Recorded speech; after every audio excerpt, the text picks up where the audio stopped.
રાજ્ય સરકાર દ્વારા રાંધણ ગેસ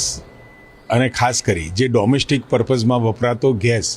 કોઈ પણ વ્યક્તિને એની તકલીફ ના પડે, ચિંતા ના પડે એના માટે કેન્દ્ર સરકાર અને રાજ્ય સરકાર કેન્દ્ર સરકારની વખતની ગાઈડલાઈન સાથે કોઈ પણ પ્રકારનો હેવોક ના સર્જાય અને કોઈ પણ ઘરે કોઈ બોટલ વગર અથવા તો એનો ચૂલો ન સળગે એની ચિંતા સતત રાજ્ય સરકાર કરી રહી છે અને કેન્દ્ર સરકાર સાથે સતત એના સંપર્કિત છે. જે ઇન્ડસ્ટ્રીયલ ગેસીસ છે એના માટે પણ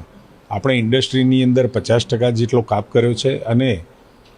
ફર્ટિલાઇઝર અને દૂધ માટે એ 40% જેટલો કાપ છે, જેથી કરી ડોમેસ્ટિક પર્પઝ માટે કે દરેક ઘરની અંદર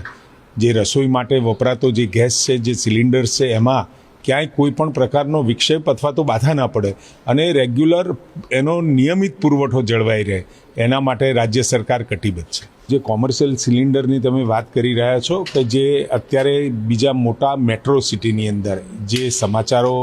મેં પણ ટીવીમાં જોયા છે, પરંતુ અત્યારે રાજ્ય સરકારની પ્રાયોરિટી એ દરેક ઘરની અંદર ચૂલો સળગે, એના ઘરની અંદર એની રસોઈમાં ક્યાંય વિક્ષેપ ના થાય એ પ્રાયોરિટી છે. પરંતુ અત્યારે કોમર્શિયલ સિલિન્ડરમાં પણ કોઈ પણ પ્રકારની કાપ કે એવું નથી.